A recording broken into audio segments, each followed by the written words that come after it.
उत्तर प्रदेश के प्रतापगढ़ जिले के पट्टी तहसील का यह गांव है रामपुर बेला। इस गांव में एक शिवलिंग है जिसे स्थानीय लोग सैकड़ों हजारों साल पुराना बताते हैं। वैसे रामपुर गांव में दो बड़े बड़े शिवालय भी हैं, लेकिन आज हम जिस शिवलिंग की चर्चा करने जा रहे हैं उसे गांव के ही बहुत कम लोग जानते होंगे। फिर आइए चलते हैं उस शिवलिंग का दर्शन करने जिसके बारे में स्थानीय लोग बहुत सारी कहानी बताते हैं। अब हम पहुंच रहे हैं लोहारों की बस्ती में, जहां बाबा भोलेनाथ विराजमान हैं। मंदिर पहुंचने से पहले उस मार्ग में हम चल रहे हैं जहां एक नीम का विशाल पेड़ है। पेड़ के नीचे बहुत पुरानी एक पत्थर की खंडित विशाल मूर्ति पड़ी है। इस मूर्ति के बारे में कहा जाता है कि औरंगजेब और मुगल शासन के दौरान मुस्लिम शासकों द्वारा खंडित कर दिया गया था। गांव के इस मोहल्ले के लोग कहते हैं कि आजा बाबा बताते थे कि पत्थर की यह शिलामूर्ति बहुत पुरानी है। यह किस काल की है इसको सही बताने वाला कोई नहीं है। थोड़ा आगे बढ़ते हैं जहां बाबा भोलेनाथ का शिवलिंग आज विराजमान है। यह शिवलिंग पहले यहां मौजूद काफ़ी ऊंचा मिट्टी का एक टीला हुआ करता था, जिसका अवशेष आज भी मौजूद है। बहुत साल पहले जब स्थानीय लोगों ने टीले की मिट्टी हटाने का काम शुरू किया तो वहां यह विशाल शिवलिंग मिला। कहते हैं यह विशाल शिवलिंग अपने आप प्रकट हुआ। बाद में आसपास के लोगों ने मिलकर यहाँ एक छोटा सा मंदिर का निर्माण करवाया। इस शिवलिंग और मंदिर के बारे में स्थानीय निवासी रमेश शर्मा क्या कहते हैं, आइए सुनते हैं उन्हीं की जुबानी। ये महादेव का जो शिवलिंग यहाँ है, हमारे पूर्वज लोग बताते हैं कि हम लोग जब बहुत छोटे थे तो हमारे दादा और परदादा लोग बताते थे कुछ बंजारे यहाँ आए थे, यहाँ खुदाई उदाई किए, कुछ चांदी और कुछ सिक्के वगैरह उनको मिले थे। जब पास पड़ोस के लोग आए देखे तो यहाँ पर शिवलिंग दिखाई दिया, एक आध दो सिक्के मिले थे जो अब उस समय किसको मिले किसको नहीं मिले ये तो जानकारी नहीं है, लेकिन हम लोगों को पता नहीं है कि किस जमाने का ये बना हुआ शिवलिंग है।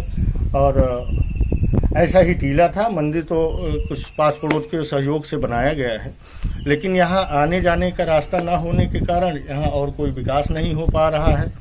और प्रेजेंट टाइम में यहाँ के प्रधान वगैरह और लोग कोई सहयोग भी नहीं कर रहे हैं। कई बार कहने के बाद भी कि भाई थोड़ा रास्ता वास्ता दिला दिया जाए, लाइट वगैरह की व्यवस्था दे दी जाए, लेकिन अब करेंगे तब करेंगे, इसी में चल रहा है। अभी तक अव्यवस्थित ऐसे पड़े हैं महादेव, और हम सब चाहते हैं कि लोग सहयोग करें जिससे कि इनकी व्यवस्था अच्छी हो सके और जो श्रद्धालु लोग हैं यहाँ पर अच्छे से आ सकें जा सकें।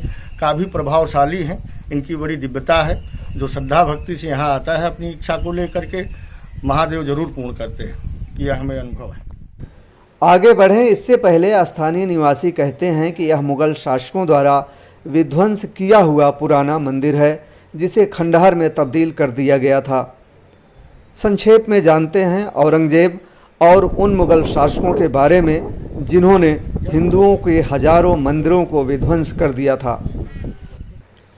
कहा जाता है कि 9 अप्रैल 1669 को औरंगजेब ने संपूर्ण मुगल सल्तनत में हिंदुओं के मंदिरों एवं विद्यालयों को पूर्णतः नष्ट करने के आदेश जारी कर दिए।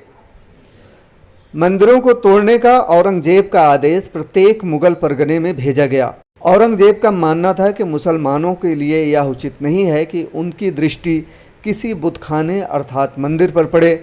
इसलिए बादशाह बनने से पहले ही औरंगजेब ने हिंदू पूजा स्थलों को गिरवाना तथा देव मूर्तियों को भंग करना आरंभ कर दिया था। इस मंदिर के बारे में भी यही कहा जाता है कि इसे भी मुगल शासकों द्वारा ही तोड़ा गया था। इस मंदिर को लेकर कालूराम विश्वकर्मा, बाबे रजक और रमेश विश्वकर्मा कहते हैं कि यहाँ दो प्रमुख समस्या है। एक तो यहाँ तक आने वालों के लिए कोई उचित मार्ग नहीं है।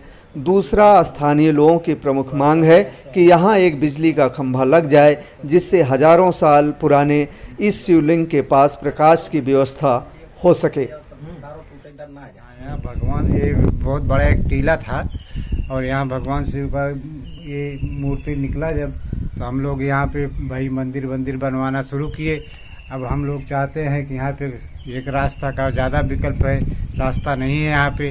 रास्ता हो जाता तो भगवान शिव का दर्शन करने बहुत से श्रद्धालु आते, मगर क्या करें, लाइट की व्यवस्था नहीं। प्रधान जितने होते कोई काम के नहीं हैं, कहने के बावजूद भी नहीं सुनते हैं। तो हम लोग की यही श्रद्धा है कि यहाँ पे रास्ता होए, लाइट होए, हर एक चीज़ का विकास होए, मंदिर का निर्माण होए। हम लोग बहुत मेहनत परिश्रम करके एक छोटा मंदिर तो बनवाए, लेकिन अब क्या करें, आगे हम लोग का बस नहीं चल रहा है। इन लोगों का कहना है कि गांव के जितने भी आज तक हुए प्रधानों ने परिसर के विकास की तरफ ध्यान नहीं दिया। गांव के इस इलाके के लोगों का कहना है कि यदि यहां आने जाने का एक रास्ता मिल जाए और बिजली लग जाए तो बाकी का कार्य सारे लोग मिलकर कर लेंगे, जिसमें मंदिर परिसर का सौंदर्यीकरण, मरम्मत आदि शामिल है। आकाश श्रीवास्तव, थर्ड आई वर्ल्ड न्यूज़, दिल्ली।